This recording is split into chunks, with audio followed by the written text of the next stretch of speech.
I'm joined now by candidate for the U.S. Senate in Texas, Colin Allred. Thanks so much for joining me. Yeah, thanks for having me. I appreciate it. So right now, Texas is very much in the news because there is a special legislative session that was called by Greg Abbott to gerrymander these districts that are already gerrymandered. Texas already has a gerrymandered map even further because Donald Trump sent out his clarion call and decided that he needs more seats in the House. And so instead of appealing to Americans and trying to earn their votes, he just wants to redraw these maps. And so what is your message to these Texas Republicans as they're watching this process play out and deciding whether or not that this is something that they should actually move forward and do? Yeah, I mean, this is unbelievable. I mean, when I first started doing voting rights after my NFL career over a decade ago, it was a lot more subtle back then. There was at least some kind of like patina of there's a reason why we're doing this. But this is just the most naked and just out there power grab that I've ever seen. And folks around the country should know that this likely won't end in Texas, that we'll see this, continuing on.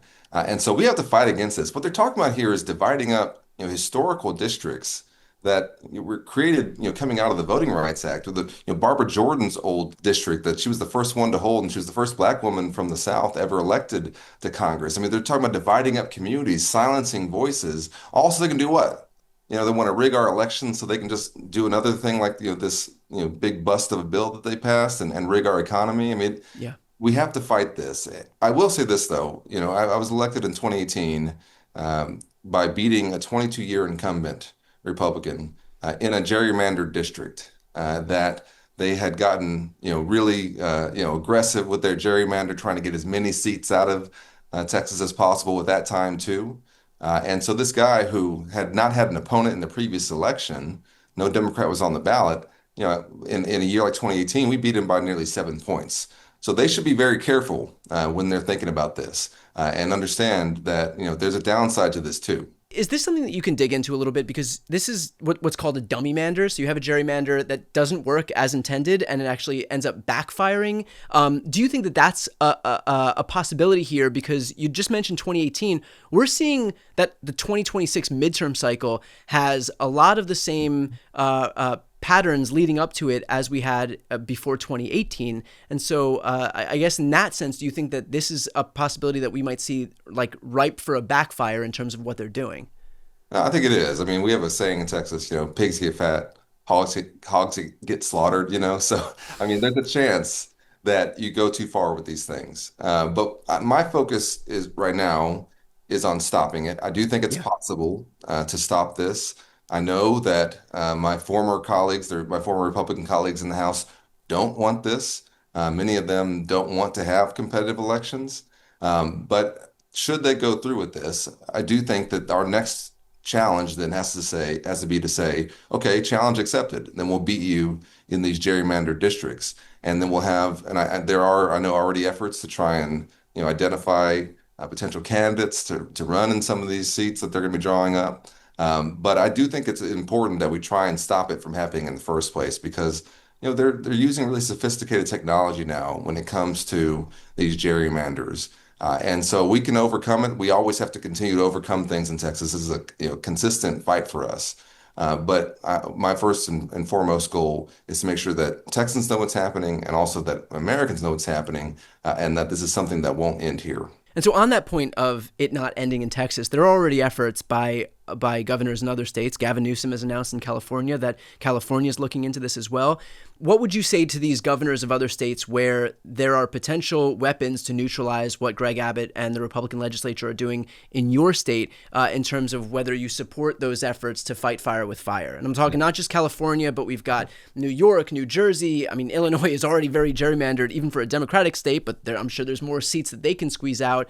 And so kind of this idea that, okay, if you want to do this, Democrats have sat idly by and watched Republicans gerrymander Ohio and North Carolina and Utah and Texas and Florida and all of these states across the country and not really done anything. This seems to be the tipping point where now if you're going to have Greg Abbott do this, there are other states on standby for whom this is a distinct possibility to fight back. Yeah, let me be very clear. You're talking to a voting rights lawyer. And so first chance I get, I will ban partisan gerrymandering by everybody. We passed that in the For the People Act, Yeah. which you probably remember, but we couldn't get it through the Senate because of the filibuster. So they are trying to gerrymander our districts so that we can't end gerrymandering, Right. right? Right. And listen, we know what has to be done to try and make our democracy work better, to fix a broken House of Representatives that can do almost nothing now. And so listen, I think we have to fight fire with fire. But when we get that ability and we have that power, then I think we have to go in and make the fundamental changes, both to gerrymandering in the House to fix the House, and then reforms to the filibuster in the Senate to fix the Senate, so that we can actually get some things done and show folks that is still possible. And that belief is one that I know is sometimes slipping away from some of the folks that I talk to. But Yeah. it is. But we have to address these fundamental issues that are, I think, holding us back. I want to get to your race in Texas for the U.S. Senate, but I have one question on national politics first, and that is that in the news right now, obviously, is a bunch of the Epstein stuff. Donald Trump staked a lot of his campaign on releasing these files. He filled his cabinet with people who staked their reputations on doing the same. Dan Bongino, Kash Patel, Alina Habba, Pam Bondi, all of these people who had said when they have the opportunity to get into government that this is the first thing they would do. Now, of course, you have all of these efforts by these people either to prevent the release of these files. There were 5 votes in Congress, 2 in the Rules Committee, 2 in the House, 1 in the Senate, all trying to compel the release of the files. All of them were blocked by congressional Republicans.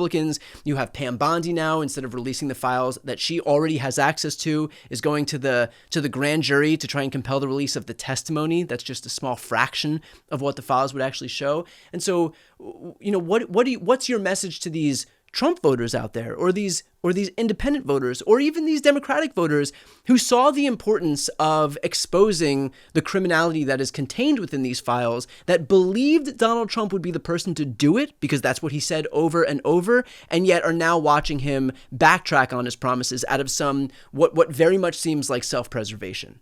I see this as just another example of a fundamentally broken promise, right? And you know, these are things that people really care about, of course, but also there are so many broken promises that are affecting, some of the folks who I think in the last election were hoping that, when they voted, that maybe somebody would be focused on lowering their costs, or that they would get back to an economy where they felt like they could afford what they needed for their family. And what have they done? They've raised costs through tariffs. They've passed this bill that's kicking, at least here in Texas, 1.7 million people off their health care. They said they weren't going to touch Medicaid. They are raising, costs for working people in terms of their energy costs. And so this is another broken promise. But I think it's also that we know that the system is rigged, but it's always rigged to help the powerful. And what I think Donald Trump was able to do oftentimes was to try and say, no, I'm going to be on your side in that fight. And it was all not true. And this is I think one of the best examples of this, that he's not trying to unrig a system that's only set up to help the powerful and the folks who should be held to account. He's actually somebody who is going to perpetuate this. Yeah.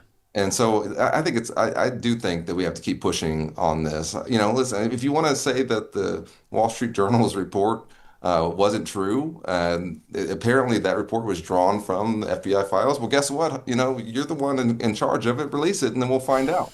You Right. know, I mean, they've Yeah. been doing everything else. They might as well do that too. Right. I think it was just today that they announced the release of the Martin Luther King Jr. file in opposition to the family's wishes. And so if you have the ability to release those files that people are not asking for, then suddenly kind of, jogs into our memory this idea that, okay, the president has the ability, the authority to release these files. It's that he's choosing not to. Yeah, that's right. Okay, so let's dive into the Senate race in Texas.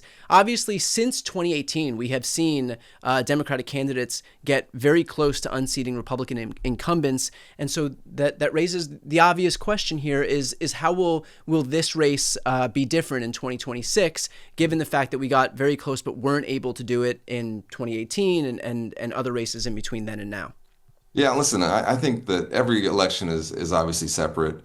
We're in a different time.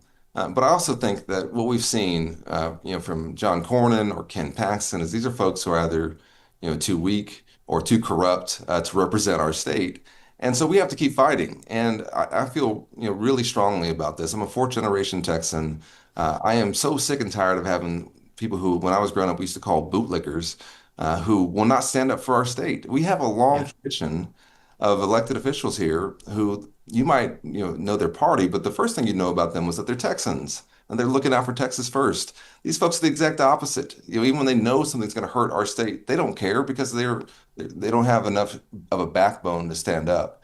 And so I'm somebody who's always been a fighter. And that's why I'm going to keep fighting here to make sure that we get a senator who will represent all of us. And what we have to do, I think, is get into our communities and not and show people, not tell them that we care, and break through some of that cynicism that I know builds up, and help overcome some of the voting laws that I know hold us back in our state. But make sure they understand, listen, I was raised by a single mom who was a public school teacher. I know what it's like to struggle.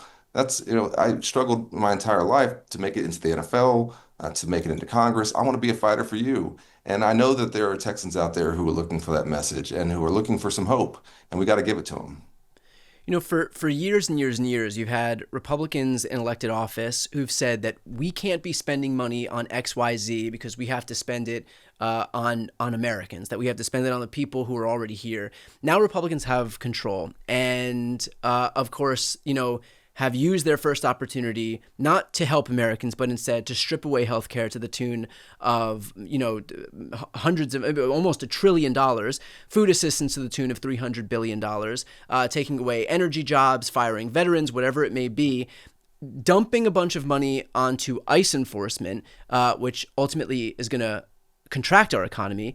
And yet, even in your home state, in Texas, you've got cities that don't have, or towns that don't have flood warning systems because they couldn't pay for it. Well, this would be the perfect opportunity to actually substantiate their claims of okay, we've got Republicans in office who are finally going to help Americans. And so are folks in Texas waking up to the fact that a lot of what the Republicans had promised kind of was just empty rhetoric to appeal to them, to get their vote, that when these people are in full control, and Republicans are in full control of Texas, and now Republicans are in full control of the United States, that in fact they're not looking to spend money to make anybody's lives better. They're just looking to do it to further their political priorities or to help the richest Americans, while even now we're watching them screw over the little guy and offer not only not offer any benefit, but take what few benefits people have away. That's Is right. is that breaking through to folks? I think it is. And listen, I talk to folks all the time who are just so fed up with the nonsense that we've been getting from our elected officials, from not being able to properly respond to a series of natural disasters. This horrific flooding that we've had is not the first that we've had in recent years. To, as you said, continuing to keep us as the state with the highest uninsured rate in the country. But what I think it really comes down to is that there are a lot of folks who are working really hard, and who dropped off their kids at school this morning or at camp this morning or at daycare, and who went to their first job, and they're going to go to their second job or maybe even to their third. And they're going to come home and they're going to sit down at night and they're going to think, I hope that the folks who are in elected office are thinking about me and working as hard as I am for my family. And I know that some of these folks are not. And that's why we have to make sure that we replace these people, and get in place folks who actually care. And there's been that deficit here in our state that I think you can just feel palpably, which is that there's so many people come up to me after our events, and we've been all over the state just in the last 2 weeks, who are wondering if there's anybody, in Washington, who cares about them, or anybody in Austin who cares, who's not just out this for their own power, for get their name, out there, but to actually care about them and their family. And that's where I think we have to really speak to folks, not just as Democrats or from a partisan perspective, but that together we can fix this, that we can put back in place what I call, kind of ladders of opportunity that give folks a chance. That's how I made it from, basically a very, kind of modest background, never meeting my father, to the NFL, to become a civil rights lawyer, work for President Obama and in Congress, is that some of those opportunities were there, but they're being taken away and they're Yeah. systematically removing them. And that's what I think we have to get back to. I want us to remember who we are as Texans, that yes, we're proud of that, of being Texans, but that we've gotten so far away from that, and I want to get us back to it. Okay, and finally, let's end with this. First of all, how long were you in the NFL? So I played 4 years, but I was there 5 years. Yeah. Okay. So I got to ask because now we're getting into the beginning of this season. So let's say for anybody who plays fantasy out there, who are your top three picks as we head into this new season? So I would say Jamar Chase. Hmm. I mean, I just think he's a monster, and his numbers are always crazy. I guess Saquon, Barkley, Yep. he's always going to put up, really big numbers. And I think Joe Burrow is going to have a big year. Wow. So Uh, Joe Burrow on top of Justin Jefferson, on top of yeah, Jalen Hurts, Patrick Mahomes, yeah, Lamar Jackson. yeah. I mean, I just think, he's obviously incredibly talented, but I think when you have both the receivers have been taken care of, uh, not a whole lot of run game, they're going to be airing it out. I just think he's going to have a big year. So. Yeah. Especially after last year was pretty disappointing. I don't know if you watch Quarterback on Netflix. Yeah, no, I've seen one episode. We're actually just starting it. Yeah. Yeah. So I was a linebacker, so I wasn't always a big fan of the quarterbacks. Yeah, yeah. It's interesting though. I mean, they'll follow a few quarterbacks. This Joe Burrow is one of the quarterbacks that Yeah. they followed for this season. So it's always interesting to watch these guys. But with that said, I got to ask also for folks who are watching and listening right now, how can they help your campaign? Yeah. Well, thank you so much for having me on. And listen, go to colinallred.com, one L in Colin, and get involved with us. We got so much work to do here in Texas and across the country. It's definitely possible, and we need your help. Awesome. Well, I'll put that link right here on the screen and also in the post description of this video. If you're listening on the podcast, I'll put it in the show notes. Colin Allred, thank you so much for the time. Best of luck in the campaign trail. All right. Thanks for having me on. I appreciate it.